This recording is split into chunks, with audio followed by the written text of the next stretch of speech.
Okay, we are live and I'm so excited. First of all, I'm so excited that we're almost close to decision day. So May 1st is coming up. Um, I'm just so excited about that as we make our final decisions. But I am also really excited, as always, to be joined by our ambassador, Amy. Amy, say hello to everyone. Hi, my name is Amy. I'm a senior at Hilton High School, and I'm the College Admission Support Group Ambassador run by Miss Jen. Oh, and she's about to graduate the program. God, don't get misty in the first 3 seconds. And I found an amazing person in the Accept group. So shout out to Accept.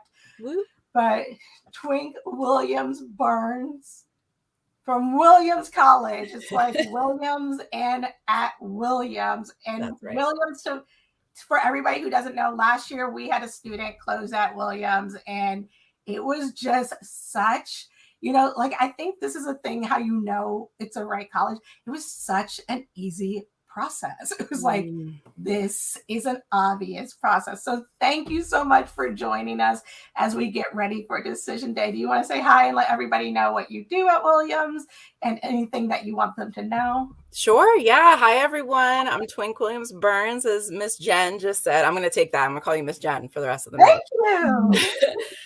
And so my title is Strategic Advisor for Admission and Financial Aid, which is a really fancy way of saying that I do both admissions and financial aid. And I've been on the college side doing that for 7 years. And then before that, I was on the high school side for 9 years. I was director of college counseling at high schools in both Boston and New York City. And I've spent a lifetime as a Black woman and a first-generation college student and someone who really needed a lot of financial aid to make college work for me.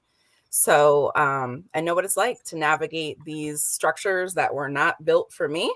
Right. And it's been really great to be able to, gather up the tools and now share them out with other folks. So thanks for having me.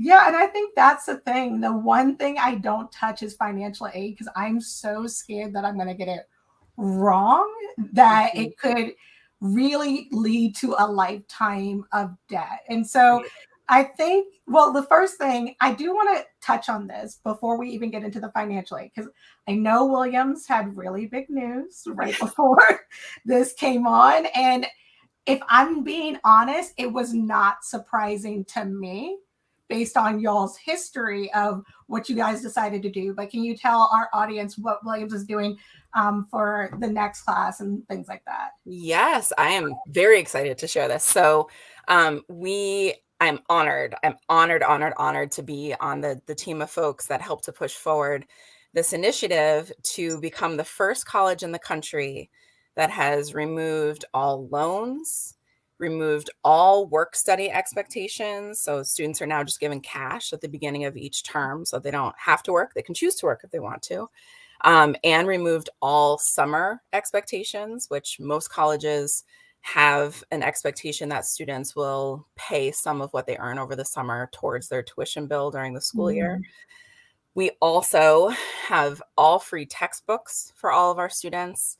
We have free summer storage for student belongings so that they don't have to worry about what to do with all their stuff when it's time to get on those trains and planes and buses back home. Right. And we've got free health insurance for all students, and it's a pretty amazing package. We also have free 24-hour mental health counseling for our students. And we have been working on making sure that we sort of hit all of the things that come up as costs for all students at all colleges. But anything that we miss or that pops up, we also have an emergency fund that can cover. So like, paying for coats and boots because we're up here in Massachusetts. And but even like if a student's glasses break, we'll buy them new glasses. Or if a family member passes away and they need to get home for the funeral, we'll buy that plane ticket so they can get home and do what they need to do. And it's also accessible because like sometimes you have the fund and it's not accessible, but I know students who have used the fund and it is accessible. Okay, so a lot of parents, caretakers, guardians, were shocked to find out the real cost of college. And I think one of the things as equity advocates that we're always talking about is there a way to get it sooner? And that's something that I think we're all trying to work towards, you can do the net price calculator. So those of you who are still looking, you can always do a net price calculator, but sometimes you still miss the mark. So now it's time to make decisions. And one of the things that I have a lot of parents come to me at this point, they say, Amy's talked about this. All of the students have reached out and they said, okay, it's time to apply for scholarships. And I don't say, don't apply for scholarships. I say, and ask the institution for aid. Right. So one of the things that I try to do is say, let's narrow down the list, because you don't want to be asking.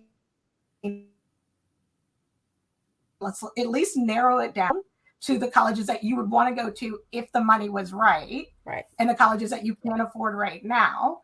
And then let's ask for more financial aid. And a lot of students don't know that they could do that. Amy, did you know that you could do that? No, I didn't know that at all. Yeah. I think that's the thing. And I'm going to be honest, as somebody who has been doing this for a while, I didn't even know I could do that. Like, I've asked somebody, hey, the students really wants to come, but because I did it so informally, I didn't realize that there's also formal ways to do it. So right. Can you tell us about the formal process for appealing financial aid and asking the institution for additional funds? Yeah. Do you want me to hop into, I have a slide on this. Yes. Yeah. Okay. All right. I'm going to hop right in. And everybody, you can ask questions. We'll take some breaks in between. So feel free to put your comments in, your questions in the comments. Got it. Yes, please. All right. So as Miss Jen was saying, I want to first empower y'all that this is a normal thing. Asking for more money is a normal thing.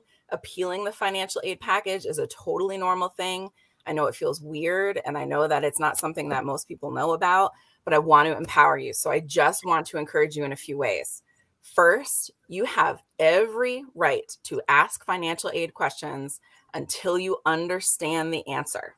Sometimes you need to ask questions multiple times. One question, is it supposed to be on the screen? Because I think I need to have it. Oh, yeah. Yeah. Is it not going on? It's on now. I got it. Okay, there we go. Yes. All right. We're good. We're good now. Yes, all right. So very first thing, you have the right to ask all of your questions. You are not wasting anyone's time. Say that again. Yes. A lot of times I am, on the phone with families and they're like, sorry, I know you're busy. And I'm like, my office is literally paid to do this. Like, this is a department of people that's here to do this. You're not wasting anybody's time. And in that same token, you are not ungrateful for asking for more money. A lot of times I see this with my students that already have, big financial aid packages, and the families are like, I know we're already getting so much. I'm so sorry. But I'm like, listen, you have nothing to apologize about. Do not apologize. This is your thing to advocate on. You got to do what you got to do for your family. Mm-hmm. If your whole package is covered except for $1,000, and $1,000 doesn't work for you, then $1,000 doesn't work for you. So you're not ungrateful. You're doing what you got to do. Fourth, you apply for financial aid every year so you can appeal every year. I think this is something that a lot of people really don't know. They think they've got to do it on the front end coming into college, if they do it at all. And then that's sort of them signing up for that number for the next 4 years. But your financial situation changes. That's why the government requires those yearly financial aid applications, and you can appeal every single year. So keep that in mind. And as circumstances change. Yep, absolutely. And we're going to go over lots of different circumstances. Yep. And then lastly, sort of, you spoke to this a little bit already, Jen, but the confusion and the anxiety and the shame around money and just the fear keep a lot of people asking questions at all. And I understand that. I mean, that's how it was in my family. We never talked about money in my family. And, I didn't feel equipped to ask for more. When I started in financial aid as a professional, I realized there was so much that I didn't know because I never asked any questions at all. And so I just want to empower everyone listening. Do not be afraid to ask questions. Really step outside of that mindset as much as you can in this moment, because it's very important. Jen, like you said earlier, these have lifetime financial consequences to decisions you make now. So advocate. It is absolutely your right to do it. Feel empowered to do it. Don't let anybody make you feel otherwise. And I would also add, like, I think one of the things is students will come to me and be like, hey, or they'll come to their counselor. And I think, please use your public school counselor. Please use your counselor. I don't care what you read on the internet. They don't know what they're doing. No, they do, because they're seeing packages. They get to see like the whole picture in the school, and they tend to have these relationships set up, so it's an easier conversation or can help walk you through. But I think the other thing is people will come to me or they'll come to their counselor, but they won't go to the college. And it's, for me, the first indication of the experience you're going to have on campus. Are you calling every day and they're not picking up, or they're rushing you off the phone, or they're forcing you to, just kind of do things like, are there more hoops? Right. That's an indication of the experience. I know Amy's been Amy and I were last night working on some emails together. So you can always reach out. Amy, I know you started talking about financial aid too. Do you find that this also helps you decide where you're going? For me, yeah, that's like the main thing that me and my parents have always looked into, because of like what happened with my sister last year. Yeah. So yeah, just the financial aid package overall just helps me decide on where I'm going to end up going for the next 4 years. Yeah, and just talking to people gives you a sense of the climate on campus. Like, are questions encouraged, or are you being, kind of moved along? So I love this, and not being ashamed. It's hard, but it'll feel good when the money comes in. Yep. Yeah, and I fully respect how hard it is. Like I said, it was really hard for me too. But I just want to let folks know that this is not something that is unusual for financial aid professionals to get asked about. They're used to this. It's usually just that the really wealthy folks are the ones asking them questions. And isn't that interesting? Because I feel like I was so used to hustling and working since I was like 15, 16, that I was like, okay, I'll just make more money, as opposed to asking for more. And the wealthier people that I know are just like, I would like more money. So, yeah, exactly. Yeah, exactly. So let's make that everybody. Everybody. Okay. Oh my gosh. And lastly, parents, like, there are so many different things that you should not be in the driver's seat on for the college process. But with the financial aid process, it is really an important time for you to be an advocate for your student and to really help to bridge that gap, because financial aid is, if it's stressful for you, imagine how much more stressful it is for your student. All right. So now the big question, can I have more financial aid? This is where it gets good. This is the stuff that I get excited about. Me too. I love money. I love institutional money. I'm really good at spending institutional money. Listen, the new initiative that we just announced is almost $7 million additional per year. It's real fun to spend. Love to see it. Love to see it. All right. So what y'all are going to do when you're looking at your financial aid packages and you're like, either this is not what we expected or we just can't make this work, what you're going to do is you're going to either pick up the phone or you're going to send an email to the number or the email address that is on your financial aid package. And you're going to ask this question: can I appeal for more financial aid?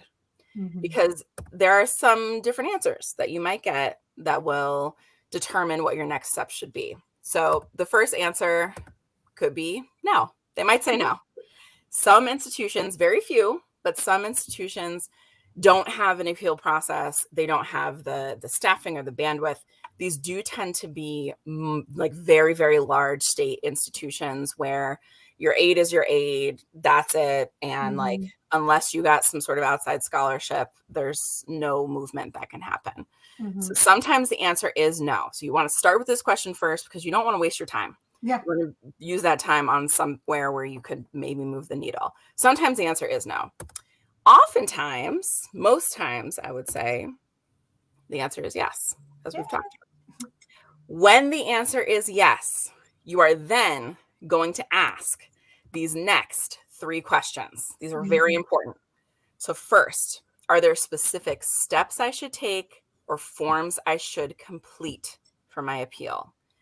This is really important because a lot of times if you don't take the right steps or you don't complete a form that they need, then you won't even be considered appealing your financial aid. They won't even look at it. So first, ask about steps and forms. Second, ask when and how you submit your materials. Okay. Again, here, if you do not submit on time or if you submit incorrectly, oftentimes that means that you're not going to be considered for the appeal. Lastly, what is the timeline for the appeal decisions to get back to you? So you need to know when you can expect to hear back from them and then hold them accountable for that. So if they tell you a date and then you do not hear back from them by that date, that's when you follow up with an email or a phone call and you say, this was the date I was told. What's the progress on my appeal? Okay. These are I can't tell you how important these questions are. And the reason they're so important is because every single college has their own appeal process. There is no standardization of this across higher education. It is one of my biggest pet peeves with financial aid. We're going to work on it. We're going to work on it soon. We'll start by spending money and then we'll work on the process. We'll work on the second one. Yeah. So it's really important. Everyone's different with the way they organize. Some people are spreadsheet people. Some people like to write it all down in a notebook. Whatever way you can keep track of everything for each college that you want to appeal with, use your method so that you can then just follow the process, follow whatever process they told you to do it with the correct forms, submit them the correct way, and do it in the correct timeline. Okay. Yeah.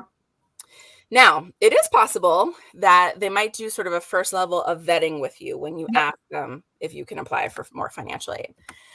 So they might ask, why do you want to appeal? And this is not an attempt to shame you most of the time. It is not an attempt to make you feel bad. Most of the time, this is what they have been trained to ask so that they can advise you on what next step to take and whether or not you're actually eligible for an appeal. So this is really important that you go into your conversation where you ask, can I appeal for more financial aid? Already understanding the reason that you want to appeal. Right? I mean, the big reason for everybody is that you want more money, but there needs to be a reason for the appeal. Right. So let's get into some of those reasons because the answer Before we can be get no. into reasons, this is a good thing to practice with your counselor. Yes. So if you are nervous about it and you need to advocate it with your parents, with your counselor, sit down and practice it. Because I know for me, when I get on the phone, I like to do things on the phone because email, there's just sometimes we just miss translation. So I like to do the phone call, but I also like to practice with somebody. And your public school counselor or your private school counselor or your whatever school counselor can help you do this and help you do it well and make you sometimes think about things that maybe you're not thinking about. Yes, definitely. Yeah. Definitely. Yeah. I absolutely second all of that. Yeah. So let's get into some of the reasons to appeal. Yeah. So these are some of the common appeals that I see. And, again, I've been in this field for 16 years now on both sides of the application. And so I've seen mostly just about everything at this point. These are the ones that usually work. So first, your income has decreased since 2020. Now, the reason I say 2020 is because now all colleges use what we call prior year, which is a really fancy way of saying 2 years before you actually start college. That's the tax year that we use when we're putting together your financial aid package. Mm-hmm. So for you, Amy, you're going fall 2022, right? Mm-hmm. So if we count back 2 years, we're in 2020. That's the tax year that your financial aid is based off of. So if your income has decreased for any of the reasons, there's a few things that's been going on in the world since 2020 that may impact the income that your family is seeing. So, furloughs, layoffs, cut hours, bonus money that you're used to getting and didn't get, business shutdowns, anything, extended illnesses that took you out for a while. There's any reason that your Medical income costs. has, any income that has decreased since 2020, if you're thinking, all right, 2021, is it different than 2020 in any way in terms of income, then you should appeal. And usually that appeal is going to work. Mm-hmm. The second is your expenses have increased since 2020, right? So for a lot of the reasons that I just said, a lot of people had to come out of pocket for a lot of different kinds of expenses. And for many people, that included medical expenses. For a lot of people, it included starting to take care of additional like grandparents that, you know, came down really ill with COVID and now they need round the clock care, or, you know, any sort of expense. I had a student recently that like every single year, so they're a senior now, every single year they appealed because their expenses just kept changing. Most recently, it was a tree fell on their house. And obviously that's a big expense. You can't see that coming, right? But it's really expensive to fix that. And so it's really important that if any of your expenses have increased since 2020, you appeal, because usually that's going to work. Third, if your household structure has changed since 2020, so this could mean divorce, it could mean adoption, it could mean that you now have an elderly grandparent that has moved into your home. It could mean that your family is now bi-coastal because it was the only way to get employment, and so you actually are maintaining two households. It could mean whatever it means for your family. If your household structure has changed since 2020, that is a really good reason to appeal. And usually those appeals go through. Can I also add something? If your student was living on campus and then had to do virtual all year, and therefore your other student who was in college was now living with you, and therefore your expenses increased, you had to buy a laptop, you had to buy better internet. Like, I think sometimes we forget about those emergency things that come up. So I will go through all of my, bank statements, and I'm like, what are the things that hurt that were not normal, and circle all those things. Because I'm sure as a financial aid specialist, details help give a picture that be like, oh, the cost increased, but saying my cost increased by 30% or my cost increased by $3,000, that's more of a picture. Absolutely. Yes, that's a really important point, Jen. I can't stress enough. Coming to the table with real numbers is the fastest, most efficient way to get your appeal pushed through. If it's, more of a storyline, it takes longer for the financial aid person to quantify what you're talking about. So if you come to the table with numbers, it really helps. That's a great point. And then what about if your house is underwater? So your mortgage or your equity has decreased. Is that something that you can discuss or no? So yes, there is already a portion. So if it's a college that uses the CSS profile, then that college will already be able to see what your debt and equity or lack of equity is on your property. And so that's your primary residence or any other property that you own. So if it's a CSS profile school, they will already know that. Those schools that use CSS profile tend to be private colleges. So if you're talking to a state university that's only using the FAFSA, then they might not know that information, and that could be really good information to share. Okay. Yep. Perfect. All right. So the next thing is you made a mistake on the FAFSA and the CSS profile. One of the biggest sort of flags for this is if you had, sort of been tinkering on any of the calculators, or your income aligns with what the colleges say a financial aid package usually looks like, and then you get your financial aid package and it is way off, way different than you expected. A lot of times there's a small mistake on the FAFSA or the CSS profile. And I'm talking one extra zero, a savings account goes from $10,000 to $100,000. That's a very different financial aid package. Yes. And so, so if that's the case, if you get back packages that you're there is just no, how do they expect us to be able to pay this? sometimes it can really be worth it to go back through the forms you submitted and just double check yourself and see if anything was off, if there was like a mistype, or one of the common things I see is people double counting their retirement in the investment category, which is, it's confusing. Retirement usually is investment. And so people put it both places, but then it makes it look like you have double the assets that you actually have. So, so go back through and, just sort of take a look. And if you spot anything, then that's definitely a reason for an appeal. Okay. Honorable mention here, because this is generally for colleges that offer any sort of merit scholarship. So if your student got a better package, just overall need-based package, or a merit scholarship at another college, but it's not the college that they really want to attend, sometimes you can bring that, again, this is most of the time to colleges that do offer merit scholarships, bring that to the college and basically challenge them to match the scholarship, match the financial aid package.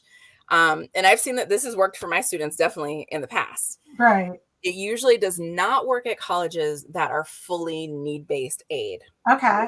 So they're just going to give, they're just going to give. And can you explain fully need-based aid just in case anybody? Oh, yeah, of course. Yep. Yeah. So college financial aid policies tend to fall in two different umbrellas.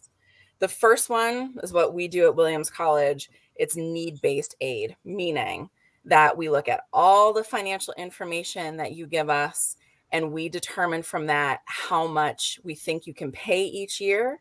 And then that tells us how much need you have to make it all the way to our sticker price. So we just fill in that gap for you. And that's need-based aid because it's just fully dependent on your family's finances. The second umbrella is merit scholarships. So merit-based aid. And that is really doesn't have anything to do with the student's financial situation at all. It more has to do with how good they are at whatever the college thinks is important. So sometimes valedictorians will automatically get a merit scholarship, and it has nothing to do, their family might be millionaires, but they get this scholarship based on the student's merit or their accomplishments. So a lot of colleges give merit scholarships. There's, a sort of a handful of us that meet full need. And so we do the need-based aid and really go full with that.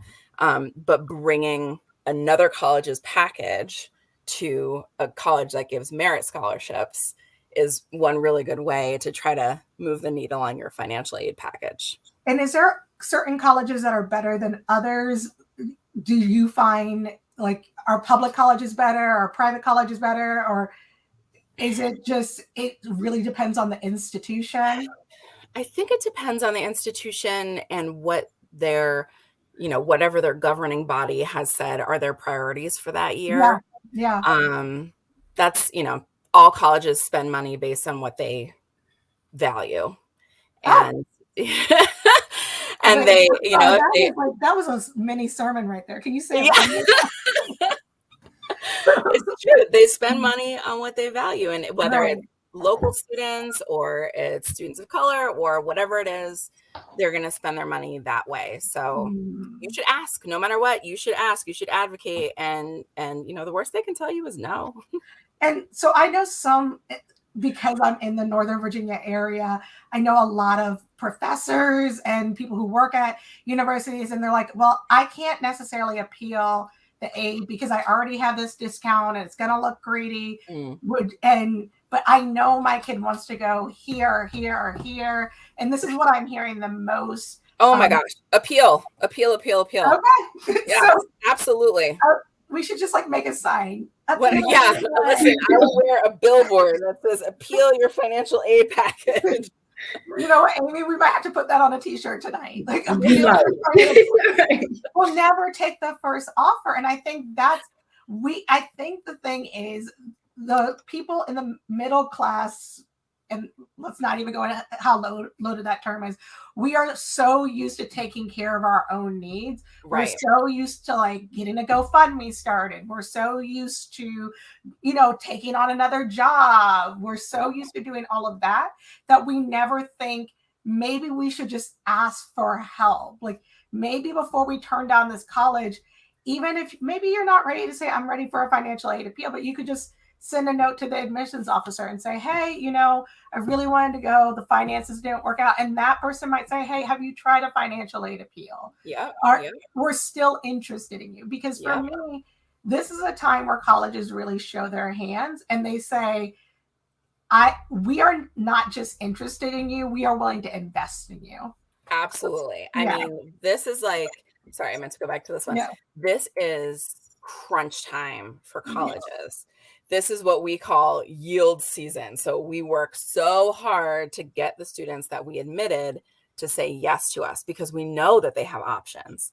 So this is the perfect time to advocate. You've got until May 1st across the board to make your final decision. So, you know, Amy, go out there, get that money. And then also ask for a deposit, like waiver, but also if you need more time because you're waiting on appeals, ask for more time, because that is the other thing. So people are like, well, my school's having decision day. Amy's actually organizing her school's decision day as we speak. My school's having decision day. You know, everybody's announcing on May 1st. What if I'm left out? What if you're in debt for the rest of your life because you decided to force it on May 1st? Just ask for more time for the deposit. Don't just ask for it for the sake of asking for it, because I do know some students get into this thing where they ask for more time and then it goes on and on and on for months.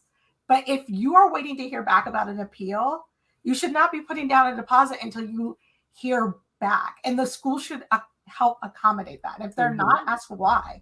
Yep, absolutely. Absolutely. And just one other asterisk to that, a lot of colleges will give deposit waivers or reductions. So if the deposit itself, if you're like trying to come up with the money and it's real hard to, because, you know, some of these deposits are like $750,000, you can ask for a reduction or ask for it to be waived. And there are quite a few colleges that will also give that and just completely let that disappear. All right. Now let's talk about the appeals that usually do not work, because not all appeals work.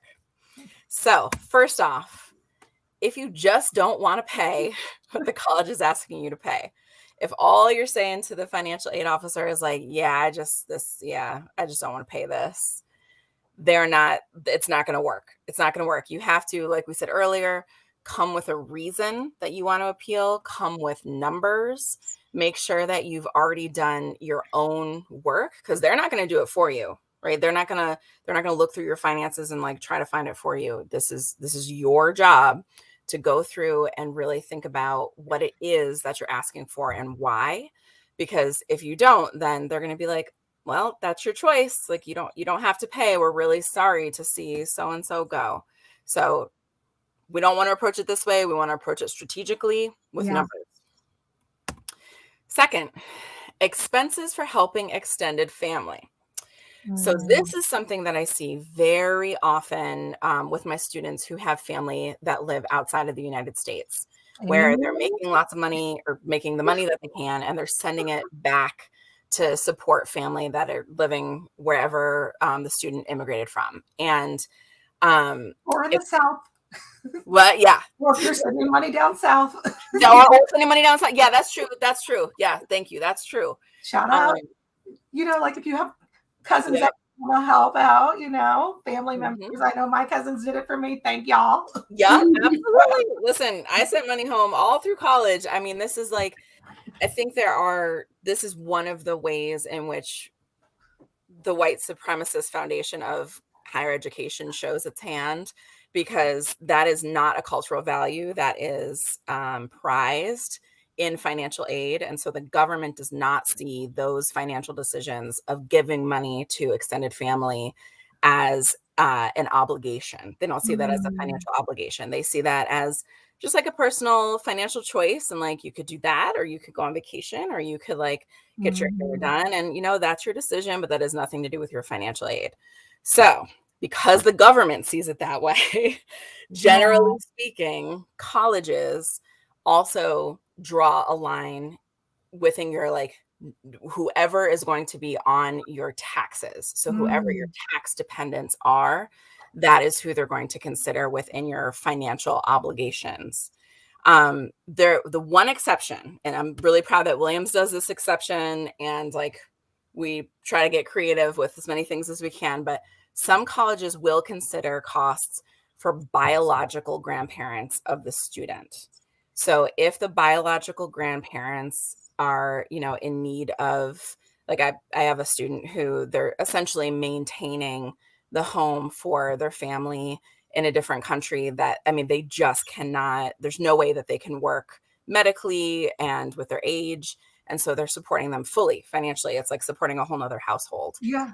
And with the way that we do our aid, we are able to take that into account because it's their grandparents. So essentially we just look at their grandparents as part of their household. Yeah.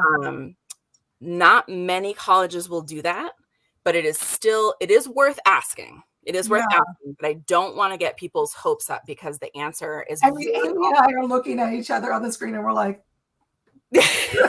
yeah. Like, wait a second. Because I think sometimes you're not thinking about certain things. Like in your mind, it's being calculated, but in other people's minds, it's not being calculated. So it's just a natural expense for you, but it's not. I know Amy's parents are incredibly generous. Like I don't want to like go on a brag about Amy and her family, but her family is incredibly generous to their family, and their family was generous to them as they came over here. And so I'm thinking about this as we were even navigating Amy's process, and I'm like, is that something that we've covered? Is that something that we thought of? Right. There's no real space. There's no field for it on either the FAFSA or the CSS profile. So the only way it comes up is if students write it in their special circumstances box of the CSS profile, or if they reach out and share it with us. And we try to also, if there's like anything in the admission application that might tip us off, we try to be proactive about that. But there's no built-in way for grandparent expenses, or as we call elder care expenses, to be taken into account. So you have to advocate for it to be taken into account.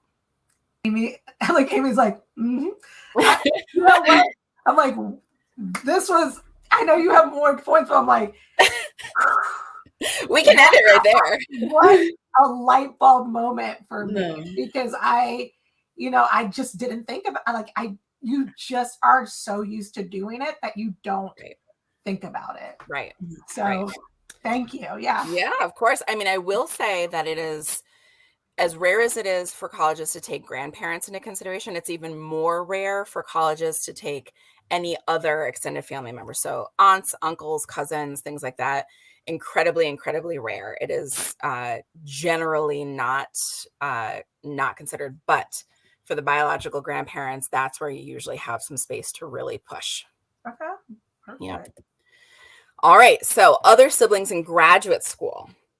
Now, this is something that obviously, just like you were saying, Jen, is going to be an expense. Most families don't just cut their kid off and, let them go off to graduate school. Most families are still having some sort of financial support towards their student. But the government, again, and most college financial aid offices they see graduate school as just totally, what's the word? I'm trying to use nice words today. My goal. Welcome to Peter's platform. You don't have to. Okay. That's not our brand. Listen, I don't know who's going to see this, but I will say that they do not consider the other sibling in graduate school as part of the household or your financial obligation any longer. That's how I'll say it. And I will say, in the Jesse household, we were cut off at grad school, but then my father had a sweet spot after long years of talking, so I get it. Yep. So this is something that, of course there are going to be things that come up, but most college admission office or financial aid offices will not consider that as grounds for an appeal. And then lastly, sort of going back to something that you already said earlier, Jen, a purely emotional appeal without any real numbers is rarely going to get you anywhere. You've got to take the time to sit down with your finances, sit down with your financial aid packages, go through the forms that you filled out, and really figure out what it is that you're asking for and figure out why you are actually reaching out for this appeal. you have to do that homework for the financial aid officers. Okay. There are some great financial aid officers out there that will really walk you through every step. Most at this point, especially, you know, we've got like 2 weeks until final decision date. Most are like, you've got to come prepared. You've got to come with the numbers. And so you need to be ready. So, you know, as emotional as this whole process is, especially this moment in the process, it's really important that you focus as much as you can on the numbers. And, you know, I know a lot of financial aid people. A lot of financial aid people are numbers people. They like numbers. They like numbers so much. And they like when it's easy. Yes. Like that's their thing. They like numbers. The emotional appeal sometimes is like, doesn't really resonate as much as numbers do with numbers people. So definitely, you know, come prepared with numbers. And that's one thing that I've tried to get my students away from, because I feel like a lot of times they feel the pressure to sell their trauma at this point, and they're like, you know, my people we came from, it's like a whole story. And I want to just say, and I respect that, but numbers are concrete. Yep. And the goal is not to make people cry, it's to make people understand. Right. But also, and can I say this for the people in the back, just because May 1st happens does not mean your financial aid appeal is over or you should stop applying for scholarships, because I wish I continued to look for scholarships after May 1st. Yes. I had spent more time in the financial aid office, because my friend who spent time in the financial aid office, she came back one day and she's like, yeah, you know, like, Miss Susan gave me a package. And I was like, who's Miss Susan? But she would just go once a month and be like, hey, do you guys have anything? Just made herself known so that when opportunities come up, also with her advisors, with everybody. So when, you know, a donor came in and they're like, we're looking for a student, they're like, oh, she's right here. She definitely is in need of some money. Yep. So, but yeah. Oh, 100%. Yeah. And I know that, unfortunately, this is such an inequitable process, right? Yeah. Like we're not starting on equal footing with all of this. And like I said, it is already a very emotional time, but I hope if y'all walk away from this with anything, I hope that it's that you feel empowered to ask the questions, that you don't let anybody shame you, and that you don't back down just because you feel like you don't know what you're talking about. It's okay to not know what you're talking about. Nobody but financial aid officers know how financial aid works. They're not smarter than you. They're just trained in this particular profession. Okay. So definitely, like, this is your moment. Ask those questions. It's really important that you don't back down. Can we talk about the Nova scenario? And Amy, you know what I'm talking about.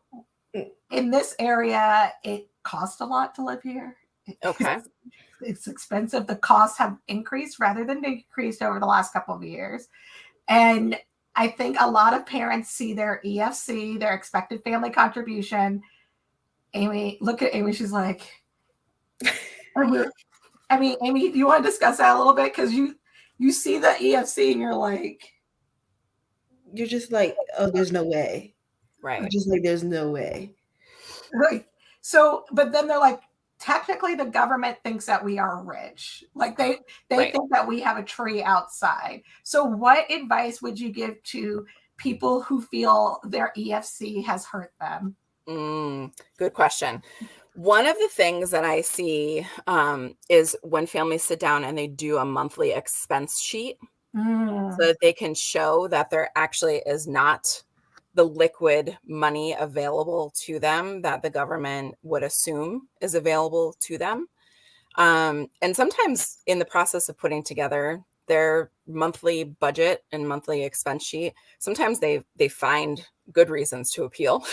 Some good reason to do it. But a lot of times, if you can come armed, not just with like whoa, we can't do this. This is wild. But instead to say, we know we can't do this, and this is why. Here are the numbers. Like, here's how much we have coming in. Here's how much we have going out, and here's what we don't have left over. So where is this payment supposed to come from? That's one really helpful thing. Another thing is if you can show the year over year increase in particularly rent. I think that's something that, like, yeah, I mean, it's just been skyrocketing in different parts of the, hit a nerve there. Hit a nerve. We had Amazon and then the pandemic, and it all came down at once.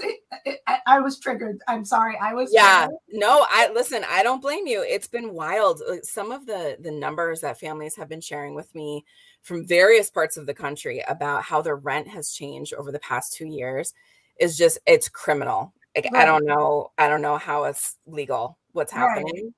Right. And so if you can show that, because again, like, your financial aid package for this fall is based on 2020, and 2020 was a very different year than 2022 is in terms of rents and things like that. Right. So if you can show that increase over time, that is usually really helpful as well. One thing that, like, one of my students did is they reached out to their landlord and they said, I know that we typically see a rent increase. Could you write in on paper how much our rent is going to increase? And that way we can show it to the college. And I have 2 comments that came in while we were talking. One said, EFC is impossible, so I can't get to, I think that's University of California, Santa Barbara. Yeah. Please reach out. Feel free to reach out to me as well. I'm going to send you back to your counselor as well. I love this time of year. I'm like, your counselor's your favorite person. You're a counselor. But I think that's the thing, is reach out to them and say, what should I be doing? Right. Like, this is my number one choice. It's not financial want, it is financial need. I can't go. Right. They should be able to help you. And if they're not able to help you, if they're just like, bye girl. Yeah. Bye guy. Bye they. Bye. Then where you, at least I like to get a no quickly so that we can move on. Right. We had another comment that came in about working with Afghan students whose family is Afghanistan. So this is good information. The students will work to support their family and give up college options if the two conflict. Afghans aren't the only students facing that situation. Absolutely. I mean, ask, because there are people like you. Like, I will say, any situation that came up, we would ask everybody, and Williams would be like, we got you, we got that, yeah. And there's some schools that say, we wish we could get you. I'm so sorry. We just don't have the money right now. But like, maybe in 2 years, can we talk though about, if you're going into a competitive program, because a lot of engineers hear this, oh, year 2, year 3, year 4, we're going to be able to give you merit scholarships. Right. But you're not looking at whether they're weeding out students between year 2, year 3.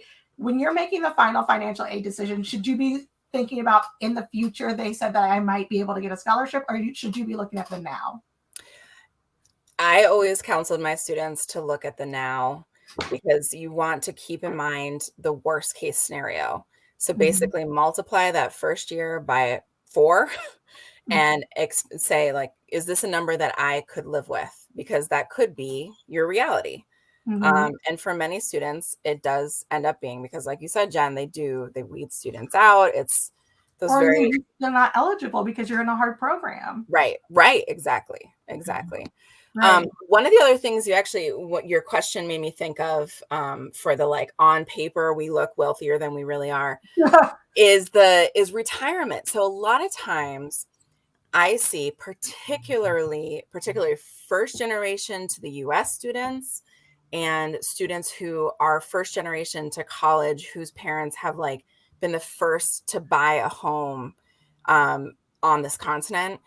Oftentimes there is very little, if any, retirement, but resources have been put into the home or into some other, like a business, Yeah. And trying to build wealth in that way, in terms of like, okay, we got a home, or okay, we started a business, but there's very little retirement. And I would say in those situations, definitely advocate for yourself to the college and say, essentially, what you're seeing on paper and looking at as an asset is actually, like, in reality, that is our retirement, right? Like, Mhm. the whole point of buying the house, or the whole point of starting the business, is so that eventually be able to fund a retirement that we're not currently able to put any money into. So it looks like we don't have retirement, and we've got these assets, and assets, usually most financial aid offices are taking larger chunks of assets Mm. in their methodology than retirement. And so if Mm. you can get the college financial aid office to look at any of your assets as retirement, then sometimes that will help to move the needle. Amy and I are like, ding, ding, ding, ding, Yeah. ding, ding, ding, ding, ding. Because I think we know so many people who are like, we're going to put this money into this business, and then we're going to pull it out, or we're going to put this money into Right. this house, and then we're going to pull it out. And Right. I don't think I ever even thought how that's classified on the FAFSA. I'm like, oh, good for you. Hustle, Yep. hustle. Right.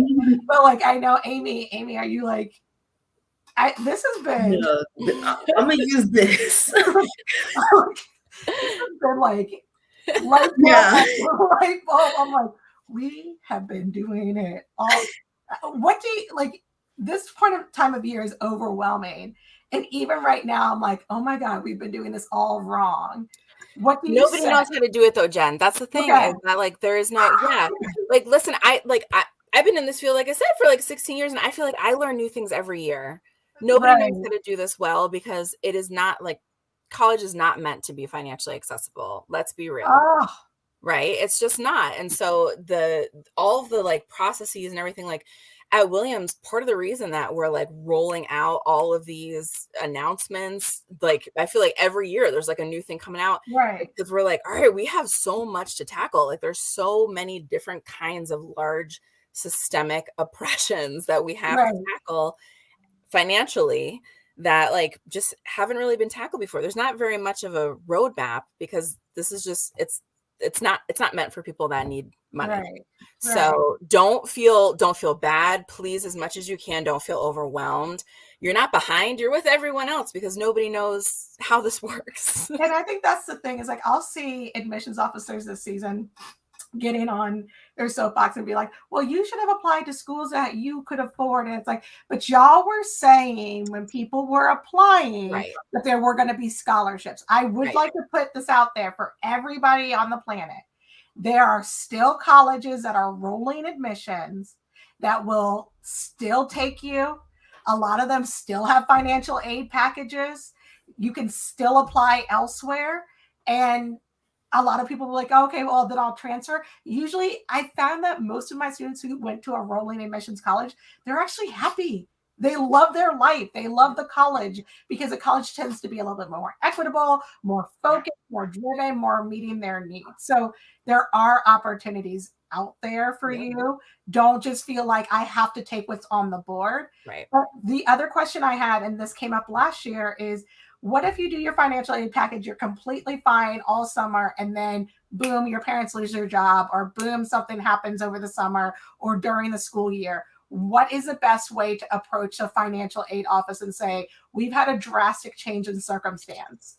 Most offices have, a lot of times it's alphabetical caseloads for each of the financial aid officers. Usually that's going to be listed either right on your financial aid package, or after you matriculate, you'll be able to see it, like, right in your student account. But honestly, just walk into the financial aid office. Just walk in and say, I really need to meet with somebody. I've had a change in financial circumstances. I need to meet with somebody. And if it's a school that has someone already assigned to you, then they'll ask you your name. They'll get you set up with the person. If not, if they, like, take walk-ins or whatever, they'll get you set up with a person. But you cannot underestimate the power of literally just showing up and asking the question. That advocacy, particularly in person, if possible, is really powerful. It's a lot harder to say no to someone face to face. And I think we're so used to texting and emailing that we forgot that could, like, it's just harder for me to say no when I'm standing right in front of you. Like, it's really hard. So I'm like, go to the college, know the people, talk to your advisors, meet them in person, try to talk to them before you make decisions. Like, if people are not getting back to you right now, they might be busy. Like, to be fair, they might be busy. Like, try following up, but pick up the phone. And again, practice with your counselor if you're really, really nervous about that, because your counselor could be a huge, I feel like counselors are the most underutilized resource in the admissions process. 100%. Where students are like, I really want to go to this. If you're thinking to yourself, I really want to go to this college and I can't go, that is something your counselor needs to know as well. Because your counselor might be able to pick up the phone and say, hey, Jim, like usually we all know each other. Hey, Jim, do you guys have any extra funds? I have a student that really wants to come. And Jim might say, oh, yeah, we do. Or no, we don't. And that's not going to be a reality. At least you'll have the answer. Right. Absolutely. So, yeah. Definitely. Oh, what a blessing. Thanks for having me multiple times because Amy and I'm thinking of like 15 different people. I know Amy's thinking of 15 different people. I'm also thinking of 15 different things that we could be doing on Amy's situation. Amy sees dollar signs. Like, I look at my calendar every day and I'm like 1, 2, 3, 4, 5, 6, 7, 8, 9, 10, 11, 12, 13 days left. Every day I decide to do it, but also remember your deposits can be 1 waived, 2. Just because I said May 1st, you can say, hey, I need more time. I'm looking into financial aid. I'm trying to gather enough money. So, and if they say no, then consider that as part of your decision making. But if people want to reach out to you, how do they reach you?